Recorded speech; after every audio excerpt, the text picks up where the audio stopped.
So it's my privilege and honor to introduce Dr. Alessio Fasano, a world-renowned expert in celiac disease and mucosal biology. Dr. Fasano is a professor of pediatrics at Harvard and a professor of nutrition at the Harvard School of Public Health. He's a leading expert in the gut microbiome and autoimmunity, and his groundbreaking research has advanced our understanding of the gut critical role in health and disease. So in today's talk, Dr. Fasano will explore the close relationship between the gut microbiome and our immune system, and will highlight the growing research on reshaping the gut microbiota through dietary to prevent and treat chronic inflammatory diseases. Please welcome Dr. Fasano. So again, thank you so much. I've been given this task to cover something that, again, have been touched upon during the day by other speakers, and also is, a field of very active research. And to start this chat, I would like to start by putting everything in perspective so that, we can, appreciate the impact of the microbiome in health and disease.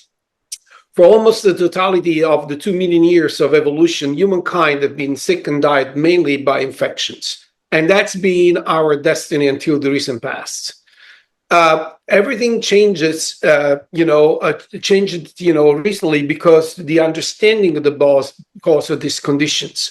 And with the increased knowledge and the development in a new field of research involving, bacteriology, bacterial pathogenesis, and so on and so forth, we really start to really appreciate the cause of why we got sick and died by infections. And we start to implement some remedies, including clean waters, antibiotics, vaccinations, and so on and so forth. And in a relatively short period of time that you see here, only in 2-3 decades, diseases that were plaguing, the humankind, like rheumatic fever, PA, TB, mumps, measles, really plummeted in a very short period of time. Now, one thing that is interesting to consider is that, again,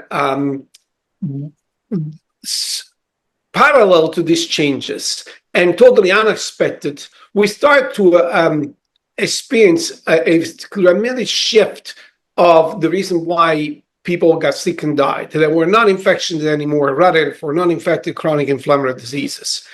And at that time, the paradigm of any disease of humankind were based on 2 pillars: who we are, genetically speaking, and the environment, meaning the lifestyle that we embrace, leading to the clinical phenotype.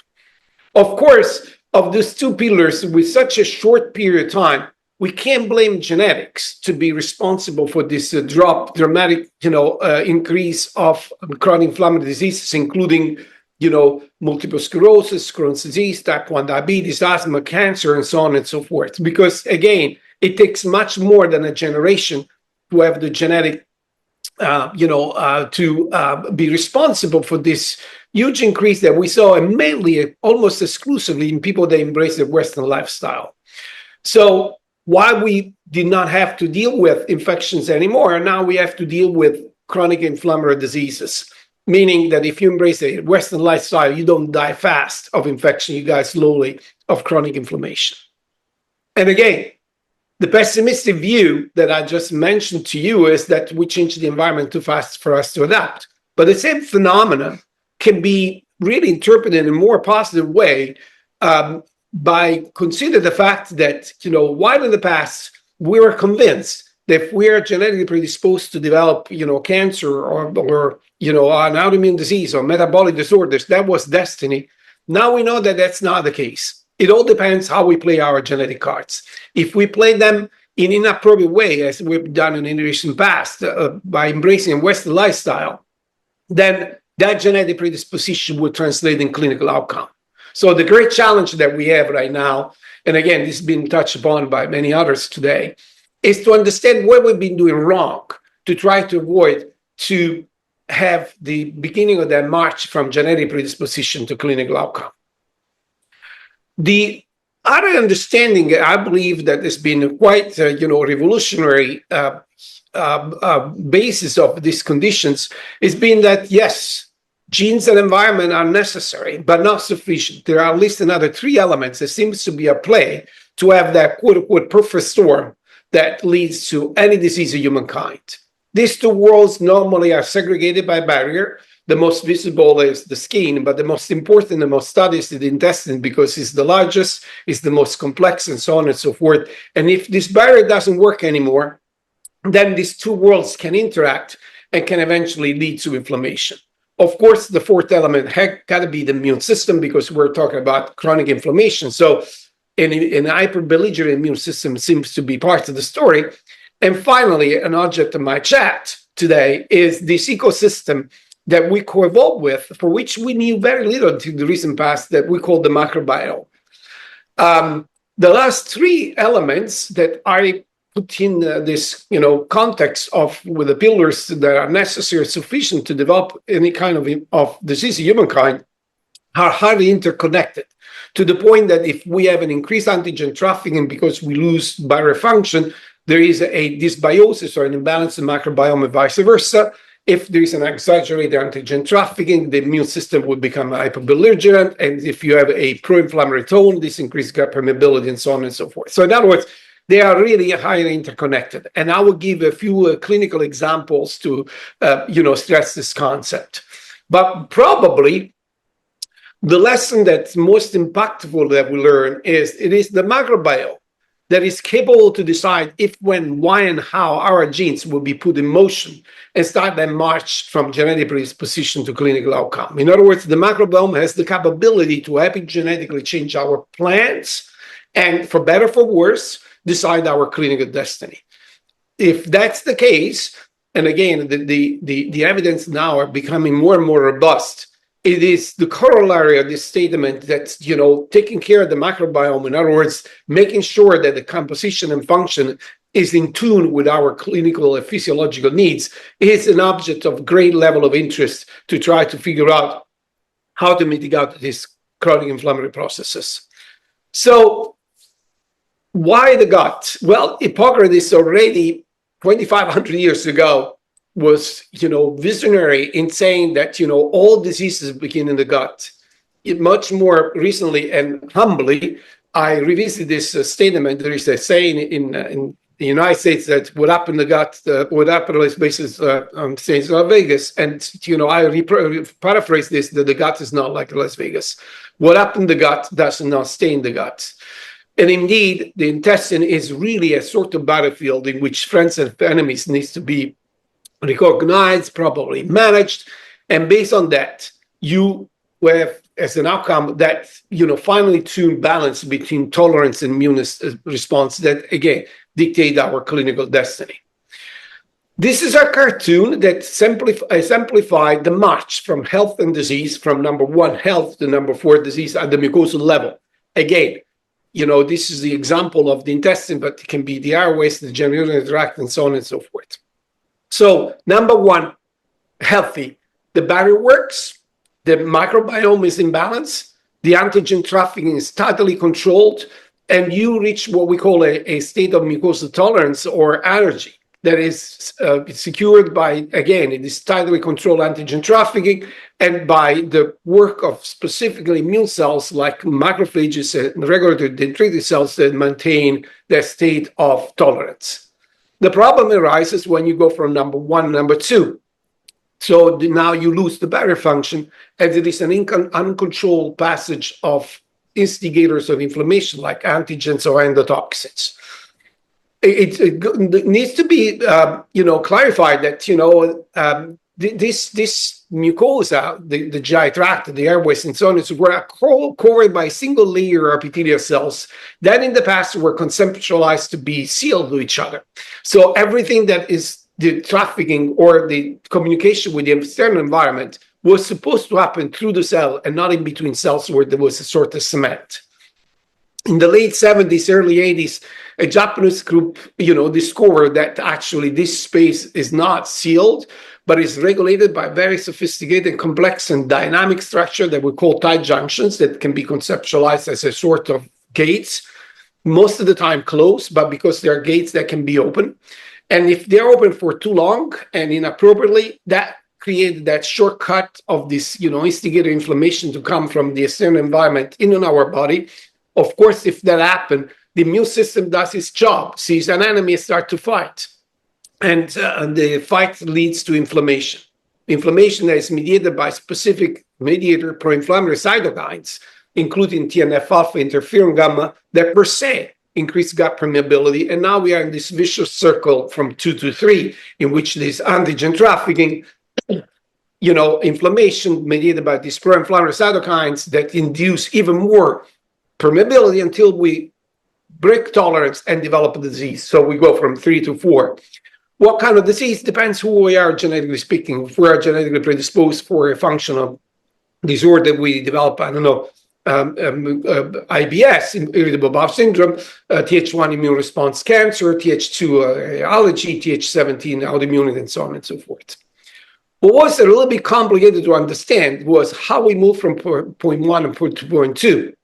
So in other words, what makes this structure to become looser and allow the uncontrolled passage of this instigator inflammation?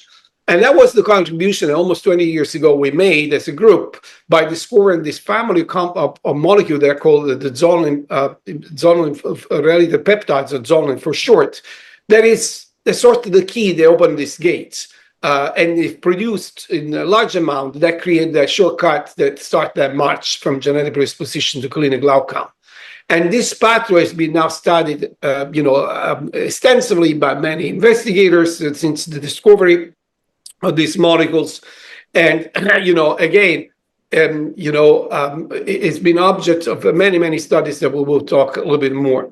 Now, to simplify that triangulation between gut permeability, immune system, and dysbiosis, I want to present very briefly, without bothering you too much, an animal model that is characterized by a leaky gut or increased gut permeability due to the fact that this is a transgenic mouse that produced too much zonulin. So the intestine leak, and consequently, the microbiota seems to be off balance. So if you see in green, this is the microbiota of a normal mouse. In blue is the microbiota of a zonulin transgenic mice that produce too much zonulin, therefore the intestine is too permeable.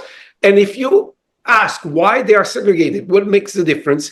Well, the transgenic mice, they lost some components of the microbiota that are protective, including Akkermansia, and an over-representation, on the other hand, of microbiota component pro-inflammatory like Rickenella. So in other words, the microbiome of these animals seems to be prone to create inflammation.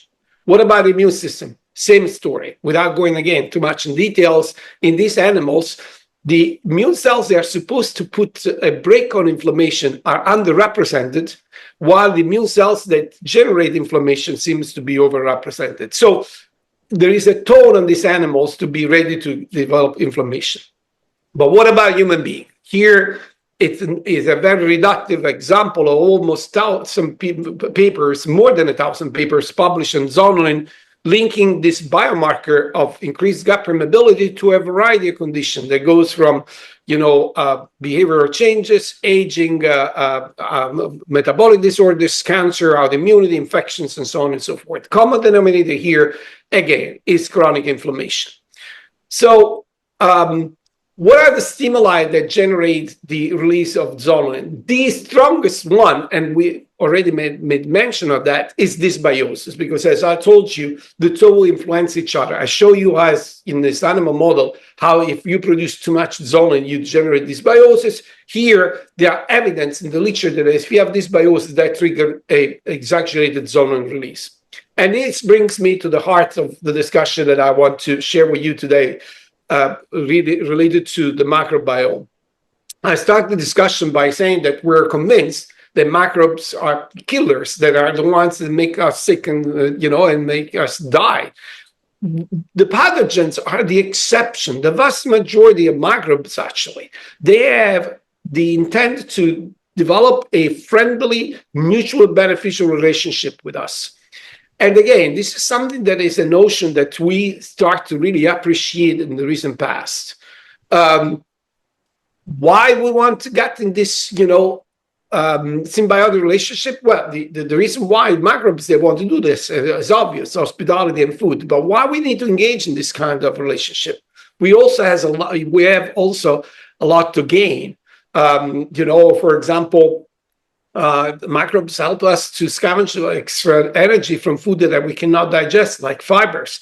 They regulate our metabolism and therefore our clinical destiny, produce, essential vitamins that we cannot have enough through, nutrition. As you will see in a moment, they're probably one of the most important functions. They generate the programming of the immune system to help us either to be an asset defending us or liability if, you generate inflammation too often.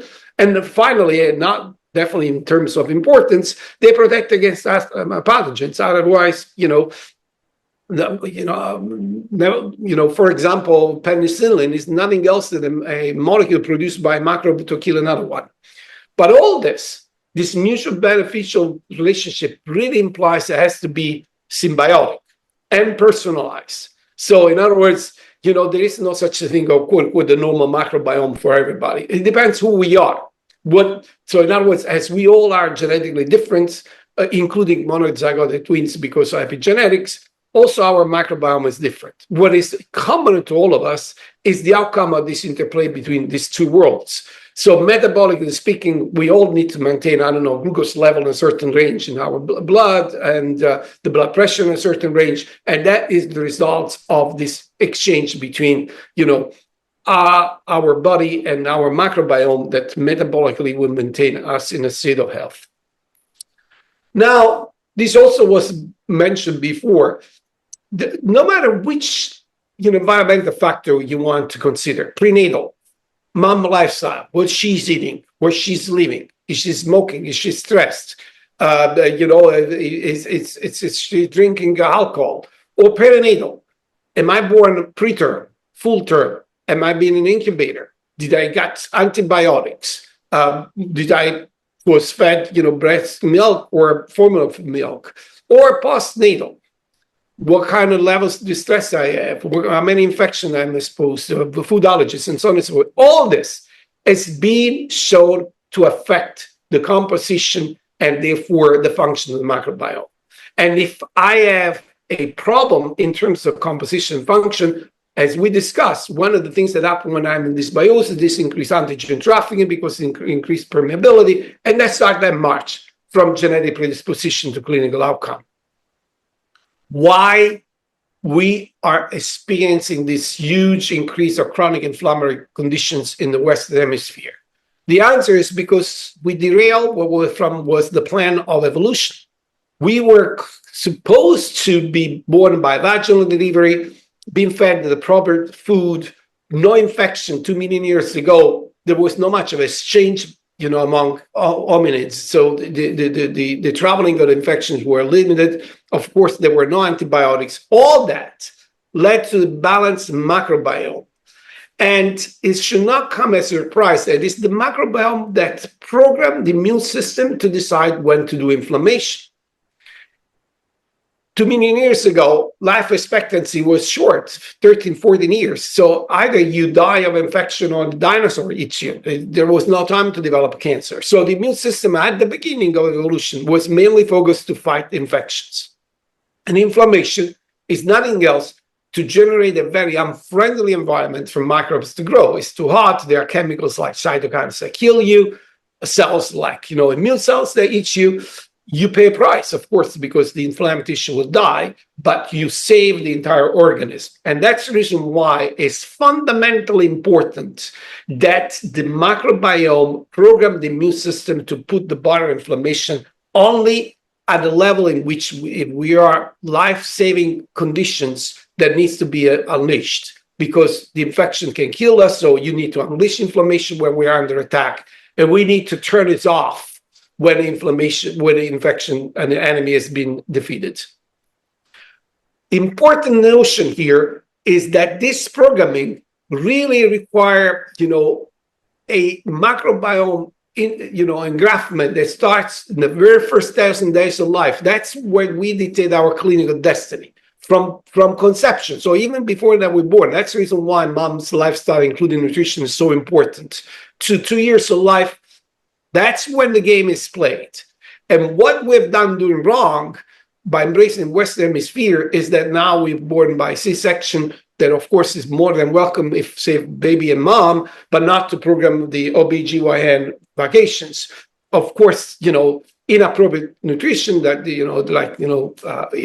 food that is not food but junk, multiple infections, abuse of antibiotics, all this puts the microbiome off balance in this biosis, and therefore the programming of the immune system is done inappropriately, putting the bar way too low, and we have inflammation, continued inflammation promiscuously, even when it's not needed. And on specific genetic background, it's a matter of time that this will lead to break tolerance and develop any specific condition. Now, there is also an open debate when the engraftment starts. Of course, the encounter with the microbiome was also always considered to be a birth, but now there are evidence that can become even before birth. Some people that they consider even during conception, so there is a paternal involvement and contribution to the microbiota. There are evidence of a placenta microbiome, a blood microbiome. Of course, this is an open, far from being settled discussion, because some people, they believe that's the case, some people, they believe that's artifacts. But the long story short is, if indeed this engraftment starts already, this exchange starts already in utero, mom's lifestyle becomes extremely important. Now, of course, at the end, the vast majority of the engraftment after birth. And what happened there? Well, again, if you look at the composition of the microbiome, it seems to be completely chaotic. Some folks, they come in, they leave, then other microbes, they come, they take over, and then baby food is introduced, we have another shift, and everything quiets down around the 2 years of age when we acquire the mature adult microbiome that we keep for the rest of our life until, senescence, when there are other shifts. Chaos? No. This is searching each other. That's dating. So the microbes, they come in, look at the biological niche that they found, and if it's compatible, they stay. If they consider this not to be good for them, they leave. Vice versa, the host, baby hosts, decide if, these microbes are compatible with, the biological needs. If they are, they stay. If they're not, they're asked to leave. And therefore, the corollary of what I just said, this is a very delicate time, because anything that disturbs this searching each other can have serious consequences in terms of our clinical destiny.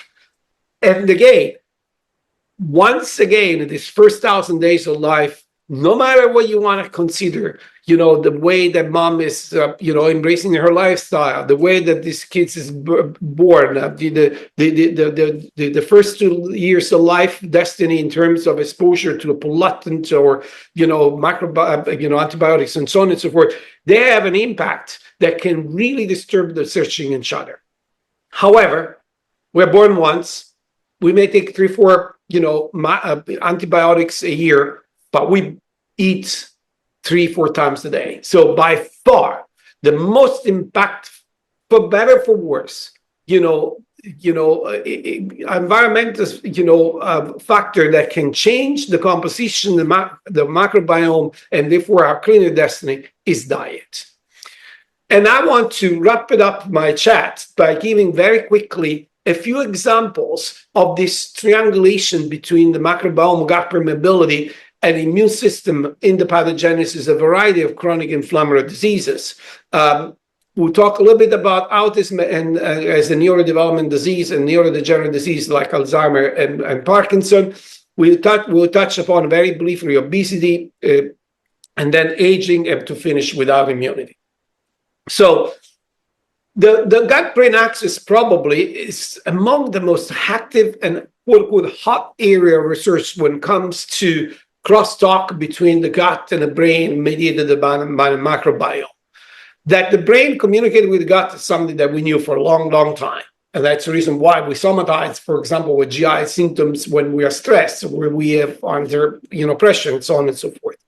What is a relatively new concept is this is a bidirectional discussion. So the gut can impact the brain in so many different ways that, again, has been touched upon very briefly before. There are three main ways in which this crosstalk happen. One is the nervous system, the vagus being the highway where this communication happen, more often. Then there is the enteroendocrine, pathway in which there are enteroendocrine cells that produce specific hormones. I believe that we mentioned before ghrelin, leptin, GLP-1 that communicate with the brain.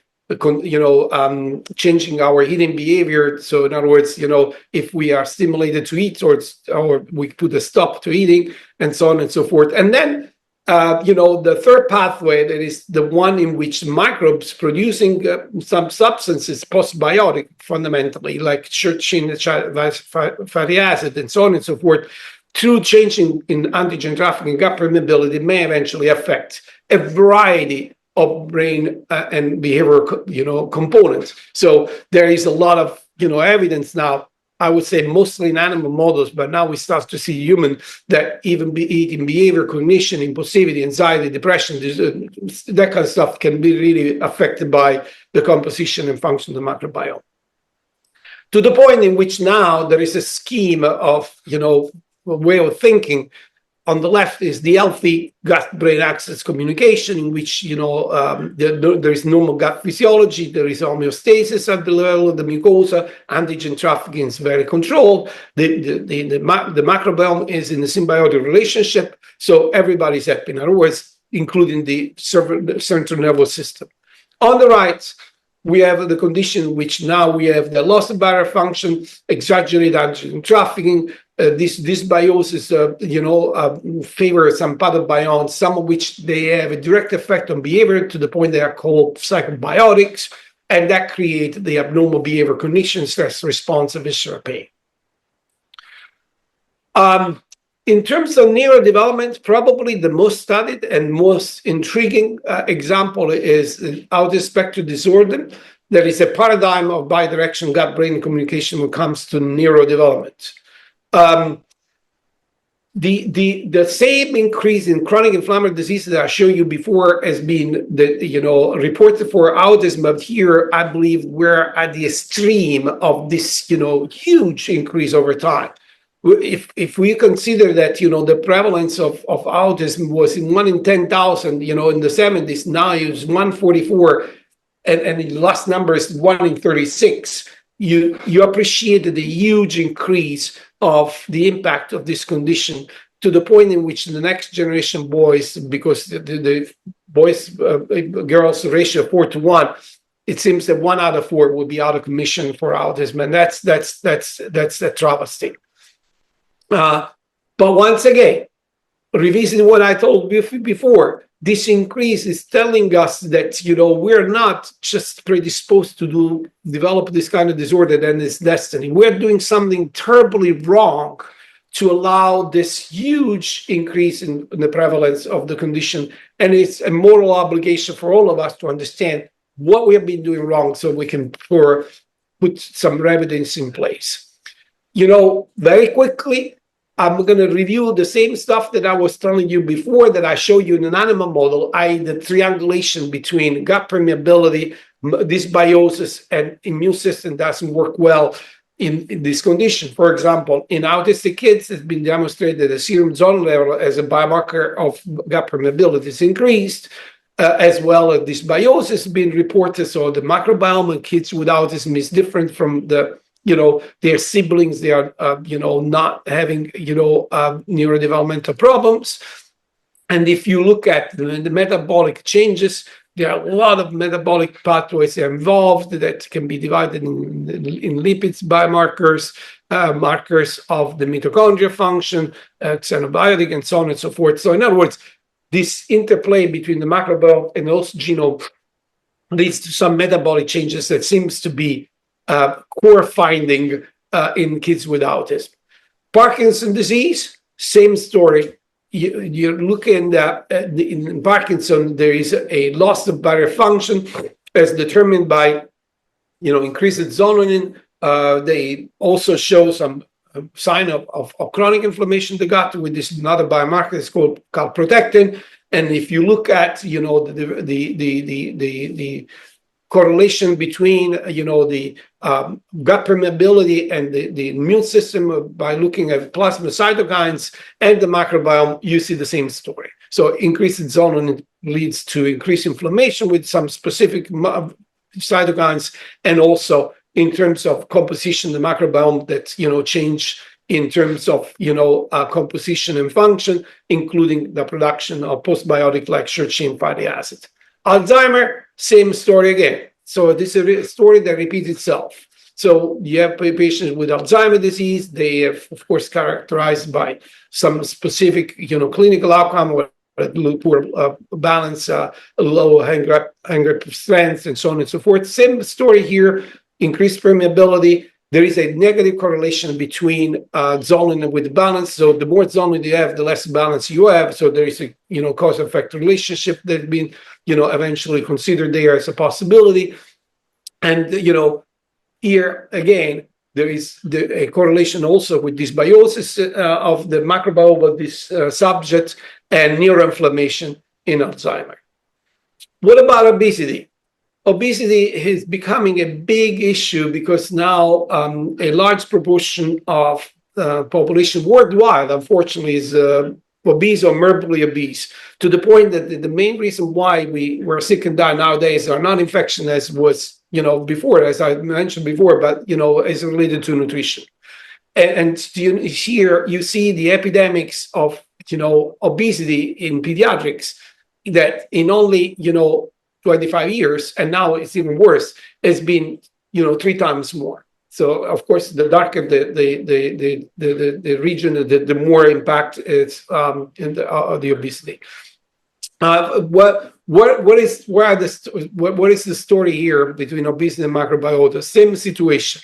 The maternal health and the microbiota composition seems to be at play.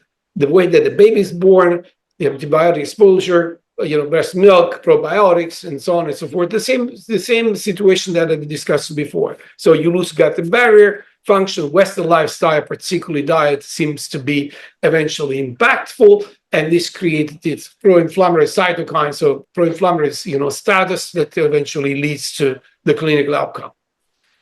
Aging is another interesting situation because, again, as many of you know, there are many theories of aging, but one of the most,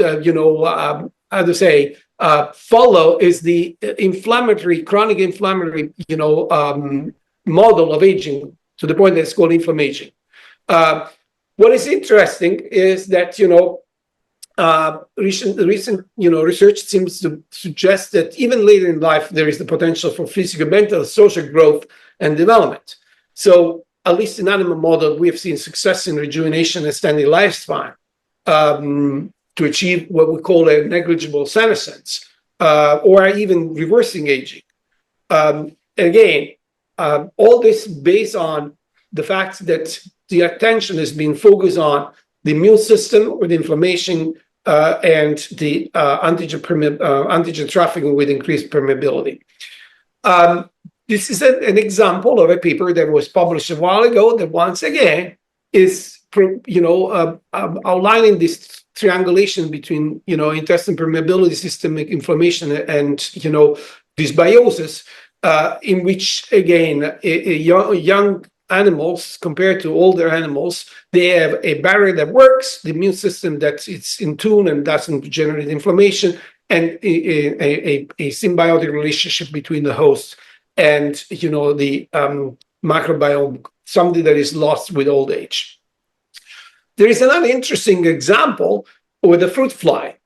The fruit fly, lifespan is not dictated by the chronological age of these animals, this insect. I'm sorry, rather by when they lose their barrier function. That dictates their destiny. When they cannot maintain that segregation with the external world, that predicts when they will die. And, this is an animal. What about humans? Similar story. So, in other words, the zonal concentration seems to be, increasing with age and with inflammation. So, there is a direct correlation, for example, between zonin and TNF alpha as a biomarker of inflammation.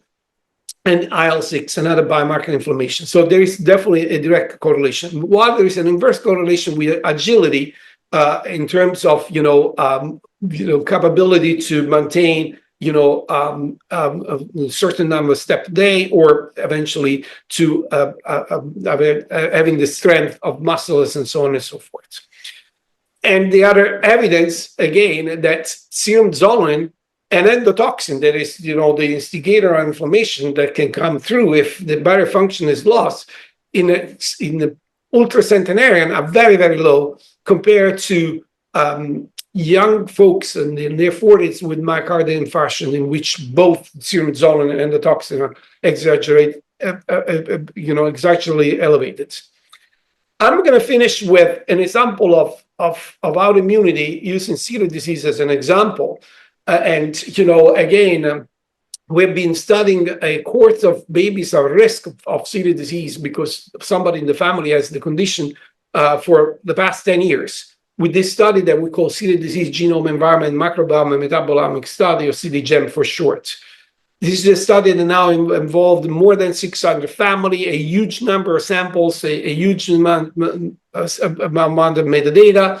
And what we come out of this is that, again, the old paradigm, gene plus environment necessary sufficient, even in celiac disease, has been put out of the window because we observed the same rise in prevalence over time as we've seen for other chronic inflammatory diseases, despite that, again, no gene mutation could be, blamed. And the environmental trigger is not. It is this protein from grains that's called gluten is now being changed during this period of time. Yet we see this increase, meaning that even here, the microbiome seems to be at play. And using this, cohort and, following the destiny of these kids over time and looking at this microbiome composition and function, how they change over time, and comparing the ones that develop celiac disease versus the one that, despite to be genetically predisposed, they did not, we're able, using artificial intelligence modeling, to come up with some interesting observation. For example, we're seeing that in cases, there is an increased abundance micropathway metabolites that were linked to autoimmune inflammatory conditions. So in other words, microbes that instigate inflammation and the loss of microbes pathway metabolites that protect against inflammation, exactly as I show you in the animal model with the zonin transgenic mouse, in which we saw the same kind of story. And if we ask to ourselves, what kind of microbes were lost that were protective and make these folks susceptible to develop the problem, only 5 of them come out. And they are all being described to be probiotics: Bifidobacterium longum, Breve, Theta, Bacteroides vulgaris, uniformis. All of them have been linked to a capability to put a brake on inflammation. When we look at these 5 strains, we isolate them and we sequence them, we saw that they were genetically slightly different from reference strains.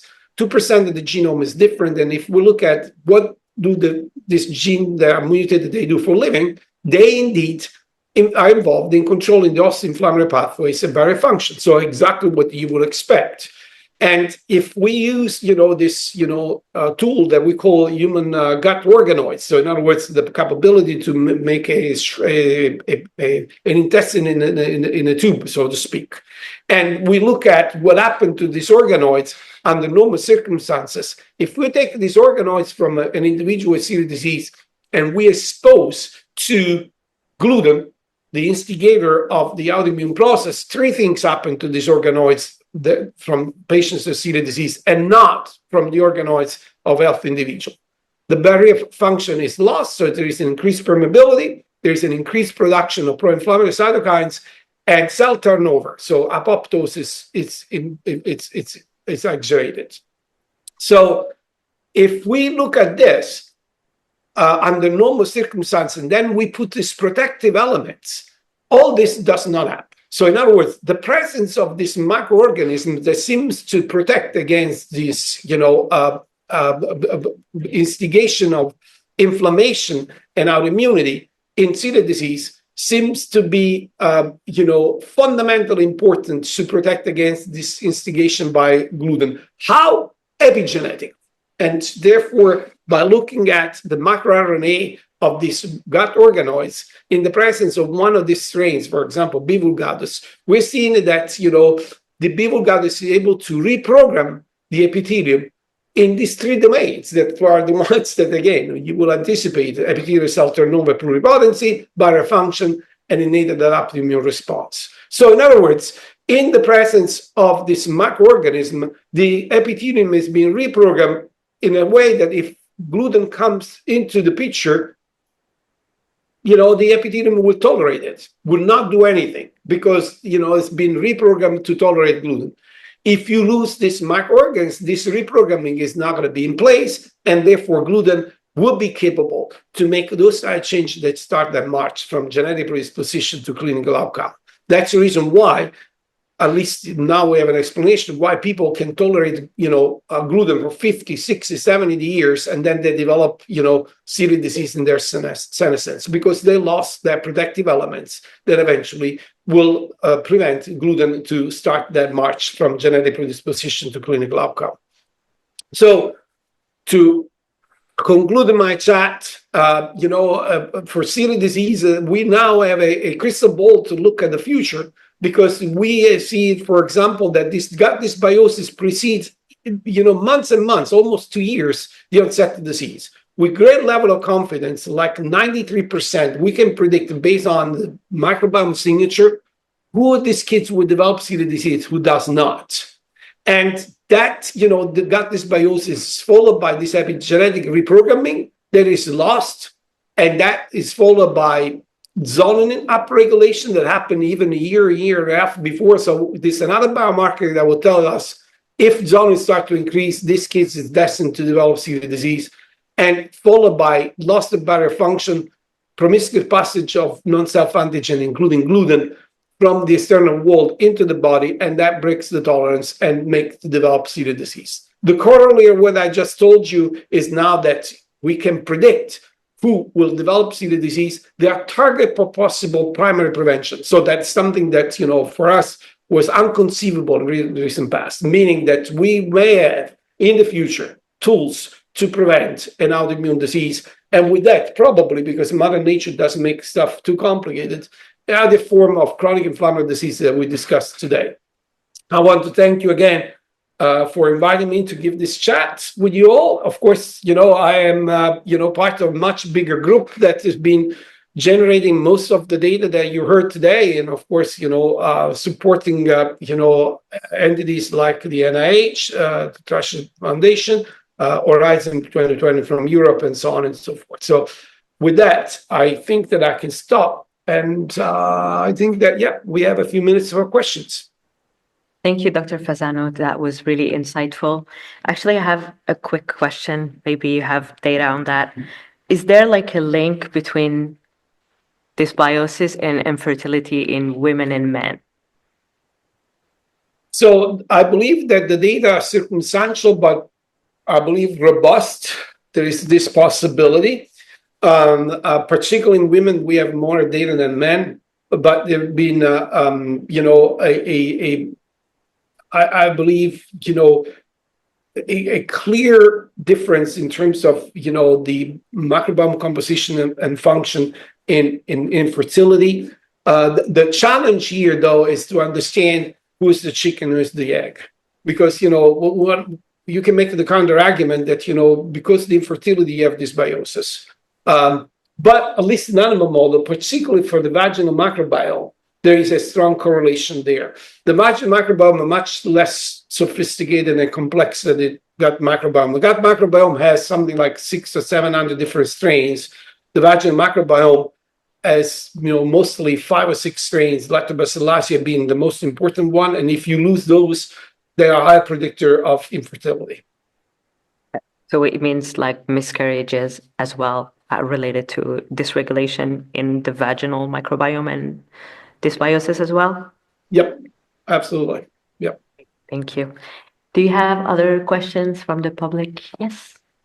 So the question is, what do you do in clinical practice if you need to treat someone? Do you give probiotic or specific strains?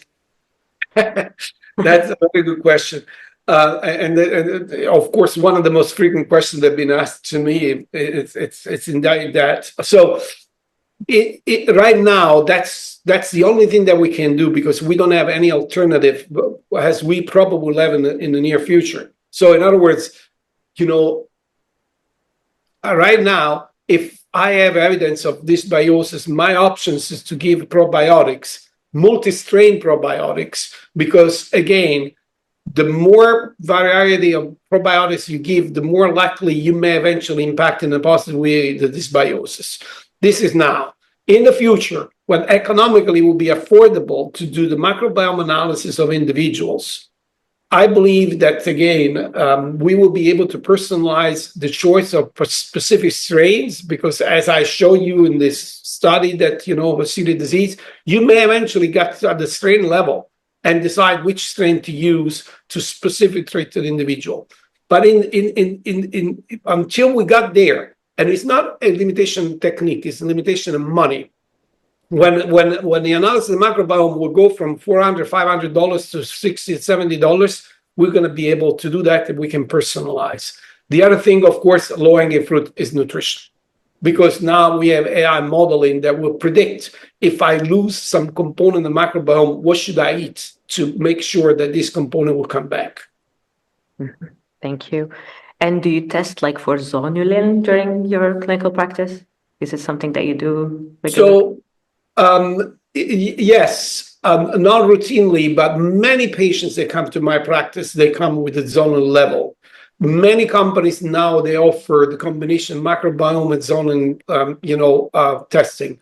I would say that, the use of zonulin as a biomarker gut permeability is being implemented for many, many years in Europe, for a long time. So it's almost, standard of care, so to speak. And now we start to see this in the United States and Canada. Yeah, I've seen it actually just maybe in Ontario, they're using Yep, that. yep, Mhm. yep. Yeah, the question is, why is it hard for some gastroenterologists to implement those? And sorry, again, what was it? To implement those things like in their clinical practice. Political question. Exactly, it's a political question. So, let's put this way. I don't believe the dichotomy between evidence-based medicine and personalized medicine, or integrated medicine versus traditional medicine. Medicine is medicine. The goal is to find the best way to treat our patients. And it's not a context who's right, who's wrong. As a matter of fact, I believe that it's these are the flip of the same coin, so to speak, because with evidence-based medicine, you achieve some goals, but of course, not all diseases are made the same. Not all patients are made the same. Any disease is a final destination. How the people they got there is very different. That's the reason why there are no drugs that have 100% efficacy, and that's the limitation of the evidence-based medicine. And that's what integrated medicine comes in, when it's a personalized approach, so that you're capable to do this in a personalized approach. Now, answer directly the question. The knowledge of science change every 3-4 years. A good scientist is the one that eventually is open-minded to appreciate that stuff will change and keep up with the knowledge. The same applies to clinicians. You got to be, if you've been in the business long enough, that some paradigms in the past now are junk. So people that do not embrace, new knowledge, particularly when they're talking about the shift of paradigm, the microbiome, the gut permeability, there are no friends at the beginning. They needs time. But now, coming to the fruition of this knowledge, the people that are more forthcoming already embrace, and the ones that are more traditionally linked to old scheme will come on board later on. That's been always like this. Yeah, at some point it will come. Can I ask another question? Have there been any published studies about using probiotics to help with Alzheimer's or Parkinson's disease? There are several studies, but again, with the N very limited, a lot of variables now, controlled, like what kind of medication these patients have been on, and so on and so forth. So I would say that these are proof of concept studies, but not the ones that will definitely make us to jump on with recommendation how we want to treat patients. So, and there are also a couple of studies with the fecal transplantation that seems to suggest also a benefit in that sense. But again, we're scratching just the surface, and we're very, very early in the process. So stay tuned. I believe that we're going to see more and more on that direction. Again, I would not disregard nutrition. That is another key element that people are focusing on in terms of manipulating microbiome to our advantage.